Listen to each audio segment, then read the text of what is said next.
ଗୀତା ଗୋଟେ ସାଧାରଣ ପରିବାରର ଝିଅ, କିନ୍ତୁ ତା ବିବାହ ଗୋଟେ ଧନୀ ପରିବାରରେ ହେଲା।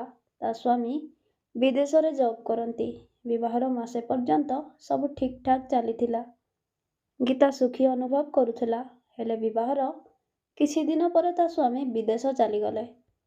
ଘରେ ତାଙ୍କର ଶାଶୁ, ଦିଅର ଏବଂ ସାନ ଯା ଥିଲେ। ରମେଶ ଘରେ ଥିବାବେଳେ ସେମାନେ ଗୀତାକୁ ଭଲ ବ୍ୟବହାର କରୁଥିଲେ, କିନ୍ତୁ ସେ ବିଦେଶ ଯିବା ପରେ ସବୁ କିଛି ବଦଳିଗଲା। ଶାଶୁ ତାଙ୍କୁ ପ୍ରତିଦିନ ସକାଳୁ ଉଠେଇ ଘରର ସବୁ କାମ କରାଉଥିଲେ, ଯେମିତିକି ଝାଡ଼ୁ ମାରିବା, ଘର ପୋଛା ଲଗାଇବା, ବାସନ ମଜା, ଲୁଗା ସଫା କରିବା, ରୋଷେଇ କରିବା। ପ୍ରାୟ ସବୁ କାମ ଗୀତାକୁ ହିଁ କରିବାକୁ ପଡ଼ୁଥିଲା। ଦିଅର ଓ ଯା ମଧ୍ୟ ଗୀତାକୁ ଖଟେଇବା ଆରମ୍ଭ କଲେ। ସେ ଛୋଟ ଛୋଟ କଥାକୁ ନେଇ ଗୀତାକୁ ଗାଳିଗୁଲଜ କରୁଥିଲେ। କେବେ କେବେ ଅସଭ୍ୟ କଥା ମଧ୍ୟ କହୁଥିଲେ। ସାନ ଯା ତ ତାଙ୍କୁ ଚାକରାଣୀ ଭଳି ବ୍ୟବହାର କରୁଥିଲା। ସେ ନିଜେ କାମ କରୁନଥିଲା, କିନ୍ତୁ ଗୀତାକୁ ସବୁ କାମ କରିବାକୁ ବାଧ୍ୟ କରୁଥିଲା। ଯଦି ଗୀତା ମନା କଲେ, ସମସ୍ତେ ମିଶି ତାଙ୍କୁ ଗାଳି ଦେଉଥିଲେ। ଗୀତା ଦିନକୁ ଦିନ ଶାରୀରିକ ଭାବେ ଦୁର୍ବଳ ଓ ମାନସିକ ଭାବେ ଦୁର୍ବଳ ହୋଇଯାଉଥିଲା। ଗୀତା ଭିତରେ କଷ୍ଟ ଚାପିକି ରଖୁଥିଲା, କିନ୍ତୁ ସେ କାହାରିକୁ କିଛି କହିପାରୁନଥିଲା। ସେ ଭାବୁଥିଲା, ମୋ ସ୍ୱାମୀ ଫେରି ଆସିଲେ ସବୁ ଠିକ୍ ହେଇଯିବ। ସେହି ଆଶାରେ ସେ ସବୁ ଅସହ୍ୟ କଷ୍ଟ ସହିଯାଉଥିଲା। ଦିନେ ଗୀତା ବହୁତ ଅସୁସ୍ଥ ହୋଇପଡ଼ିଲା। ଭୀଷଣ ଜ୍ୱର ହେଉଥିଲା, ତଥାପି ଶାଶୁ ତାଙ୍କୁ ବିଶ୍ରାମ ଦେଲେ ନାହିଁ। ନାଟକ କରୁଛୁ ବୋଲି ତାଙ୍କୁ ଆଉ ଅଧିକ କାମ କରେଇଲେ।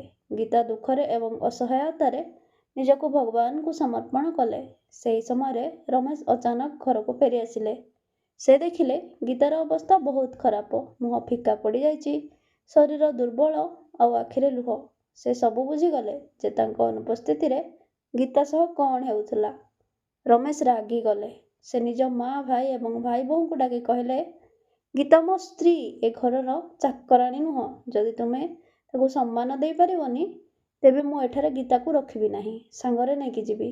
ସେମାନେ ଚୁପ୍ ହେଇଗଲେ। ସେ ଗୀତାକୁ ଡାକ୍ତରଖାନାକୁ ନେଲେ ଏବଂ ତାଙ୍କୁ ସେବା କରିଲେ। କିଛି ଦିନ ପରେ ଗୀତା ଧୀରେ ଧୀରେ ସୁସ୍ଥ ହେଲେ। ରମେଶ ନିଷ୍ପତ୍ତି ନେଲେ ଯେ ସେ ଗୀତାକୁ ନେଇ ସହରକୁ ଯିବେ। ବିଦେଶରେ ସେ ଯେଉଁ ଜବ୍ କରୁଥିଲେ, ସେ ସେହି ଜବ୍ ଛାଡ଼ି ପାଖ ସହରରେ ନ୍ୟୁ ଜବ୍ ପାଇଥିଲେ।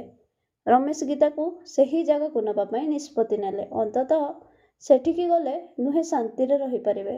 ଘର ଛାଡ଼ିବା ବେଳେ ଗୀତାର ଆଖିରେ ଲୁହ ଥିଲା, କିନ୍ତୁ ଏକ ନୂଆ ଆଶା ମଧ୍ୟ ଥିଲା।